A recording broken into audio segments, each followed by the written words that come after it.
नमस्कार। आज हम चर्चा करेंगे अपठित काव्यांश पर। अपठित काव्यांश क्या है, इसे कैसे हल किया जाए और कैसे अच्छे अंक लाया जाए। हालांकि अंक उतने महत्वपूर्ण अभी नहीं है फ़िलहाल, तो बेहतर ये होगा कि हम कैसे प्रश्न पत्र को अच्छे से हल करें, आत्मसंतुष्टि हो, जिसमें हमें लगे कि हमने बहुत बेहतरीन कार्य किया है। तो हम उसको आज समझेंगे। 5 अंकों का यह आता है। 1 गुणा 1, 1 गुणे 5 बराबर 5, यानी 5 प्रश्न होंगे 1-1 अंक के। तो आपको उनके उतने ही उत्तर देने होते हैं जितना उससे पूछा जाए, और इसके लिए ज़रूरी होता है कि काव्य खंड को सही ढंग से पढ़ा जाए। तो आइए चलते हैं सीधे विषय पर।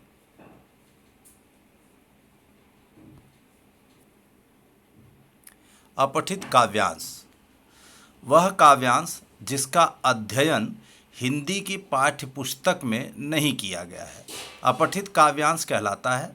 परीक्षा में इन काव्यांशों से विद्यार्थी की भाव ग्रहण क्षमता का मूल्यांकन किया जाता है। परीक्षा में प्रश्न का स्वरूप क्या होता है, देखिए। परीक्षा में विद्यार्थियों को अपठित काव्यांश दिया जाएगा। उस काव्यांश से संबंधित 5 लघुत्तरात्मक प्रश्न पूछे जाएंगे। प्रत्येक प्रश्न 1 अंक का होगा तथा कुल प्रश्न 5 अंक के होंगे। तो इस प्रकार से सीबीएसई में आमतौर पर यह 5 अंकों का प्रश्न होता है, 1-1 अंक का। अपठित काव्यांश पर आधारित प्रश्न हल करते समय निम्नलिखित बिंदु ध्यातव्य हैं, यानी प्रश्न हल करने की विधि। देखिए, विद्यार्थी कविता को मनोयोग से पढ़े ताकि उसका अर्थ समझ में आ जाए। यदि कविता कठिन है तो उसे बार बार पढ़े ताकि भाव स्पष्ट हो सके। कविता के अध्ययन के बाद उससे संबंधित प्रश्नों को ध्यान से पढ़िए। प्रश्नों के अध्ययन के बाद कविता को दोबारा पढ़िए तथा उन पंक्तियों को चुनिए जिनमें प्रश्नों के उत्तर मिल सकते हों। जिन प्रश्नों के उत्तर सीधे तौर पर मिल जाएं, उन्हें लिखिए। कुछ प्रश्न कठिन या सांकेतिक होते हैं, उनका उत्तर देने के लिए कविता का भाव तत्व समझिए। प्रश्नों के उत्तर स्पष्ट होने चाहिए, यानी ऐसा ना हो कि उसमें समझ में ही नहीं आ रहा कि आप कहना क्या चाह रहे हैं, तो स्पष्ट हो। प्रश्नों के उत्तर की भाषा सहज व सरल होनी चाहिए, यानी एकदम आसान सामान्य भाषा में प्रयोग करें। उत्तर अपने शब्दों में लिखिए, और ये भी नहीं कि जैसे कविता की पंक्तियों में बिल्कुल वैसा ही उतार दीजिए। थोड़ा सा उसमें कुछ जरूर अपना भाव रखिए, अपने विचार रखिए, अपने बदलाव करिए। प्रतीकात्मक व लाक्षणिक शब्दों के उत्तर 1 से अधिक शब्दों में दीजिए। इससे उत्तरों की स्पष्टता बढ़ेगी। यानी प्रतीकात्मक भाषा होती है, जैसे हम तुलना कर देते हैं तो वहाँ चांद सा मुखड़ा या इस तरीके के जो भी है चीज़ें, उनको थोड़ा स्पष्ट करें और 1 से अधिक शब्दों में उनका उत्तर स्पष्ट करें। तो आइए, यह है पहला अपठित काव्यांश। अपने नहीं अभाव मिटा पाया जीवन भर, पर औरों के सभी अभाव मिटा सकता हूँ। तूफानों भूचालों की भयप्रद छाया में मैं ही एक अकेला हूँ जो गा सकता हूँ। मेरे मैं की संज्ञा भी इतनी व्यापक है, इसमें मुझसे अगणित प्राणी आ जाते हैं। मुझको अपने पर अदम्य विश्वास रहा है, मैं खंडहर को फिर से महल बना सकता हूँ। जब जब भी मैंने खंडहर आबाद किए हैं, प्रलय मेघ भूचाल देख मुझको शर्माए। मैं मजदूर, मुझे देवों की बस्ती से क्या, अगणित बार धरा पर मैंने स्वर्ग बनाए। देखिए, अब कुल मिला के अगर आप देखें तो इस पूरी कविता में मजदूर पर आधारित है यह कविता, यानी मजदूर ही है यहाँ पर मैं की संज्ञा। मेरे मैं की संज्ञा भी इतनी व्यापक है क्योंकि वो सब कुछ वही बनाता है। तो यहाँ आप देख सकते हैं। तो यहाँ जो प्रश्न है, 1 मिनट, हाँ, व्यवधान के लिए क्षमा। तो यहाँ देखिए प्रश्न है, उपर्युक्त काव्य पंक्तियों में किसका महत्व प्रतिपादित किया गया है। जैसा कि मैंने आपको बता ही दिया कि इन पंक्तियों में मजदूर के बारे में कही गई है, इसलिए उपयुक्त काव्य पंक्तियों में मजदूर का महत्व प्रतिपादित किया। उत्तर इसके आगे हैं, ध्यान से देख लेना फिर से। स्वर्ग के प्रति मजदूर की विरक्ति का क्या कारण है। अब देखिए, यहाँ कहता है कि मुझको अपने पर अदम्य विश्वास रहा, मैं खंडहर को फिर से महल बना सकता हूँ। जब भी मैंने खंडहर आबाद किए, प्रलय में एक भूचाल मुझको देख शर्माए। मैं मजदूर, देवों की बस्ती से क्या। देवों की बस्ती यानी स्वर्ग, अगणित बार धरा पर मैंने स्वर्ग बनाए। ये दोनों जगह पर देखिए, देवों की बस्ती यानी स्वर्ग, और फिर यहाँ धरा पर मैंने स्वर्ग बनाए। तो क्या कहते हैं, स्वर्ग के प्रति मजदूर की विरक्ति का क्या कारण है? यही कारण है कि जब वो खुद ही स्वर्ग बना सकता है तो उसको देवों की बस्ती से उसको क्या लेना है। इसका यही मतलब बनता है। किन कठिन परिस्थितियों में उसने अपनी निर्भयता प्रकट की है। देखिए यहाँ पर है ना, प्रलय, मेघ, भूचाल, भूचाल यानी भूकंप, या ऐसा कुछ भी जो आपदा आती, तूफानों भूचालों की भयप्रद छाया में मैं ही एक अकेला हूँ जो गा सकता हूँ। कहता कि मुझे इन भूकंपों से, इन प्रलयों से, या बाढ़ से, मेघ भूचाल, वो तो बहुत भारी बारिश जब होती है तो इनसे मुझे कोई डर नहीं है। वो अपनी निर्भयता प्रकट करा, भयप्रद छाया में मैं ही एक अकेला हूँ जो गा सकता हूँ, यानी उसको इन चीज़ों से कोई डर नहीं लगता। फिर प्रश्न है, मेरे मैं की संज्ञा भी इतनी व्यापक है, इसमें मुझसे अगणित प्राणी आ जाते हैं। उपयुक्त पंक्तियों का भाव स्पष्ट कीजिए। वो ये कहना चाहता है कि मैं यानी जो सार्वनामिक विशेषण है यह, इसमें सब कुछ आ जाता है, सृष्टि के सभी जीव जंतु प्राणी सब आ जाते हैं। तो इसका यह भाव बताया है कवि ने। अगला है कि अपनी शक्ति और क्षमता के प्रति उसने क्या कहकर अपना आत्मविश्वास प्रकट किया है। वो कहता ना, जब भी मैंने खंडहर आबाद किए, यानी जाहिर सी बात है उसके अंदर अदम्य विश्वास है कि वो खंडहर को महल बना सकता है। तो इसलिए उसके अंदर का जो आत्मविश्वास है वो बहुत ही दृढ़ है, और वह किसी भी चीज़ से डरता नहीं। उसे अपनी शक्ति पर, अपनी क्षमता पर विश्वास है। देखिए यहाँ उत्तर दिया गया है अगले पेज पर, आप ध्यान से देख लीजिए जो मैंने अभी आपको बताया।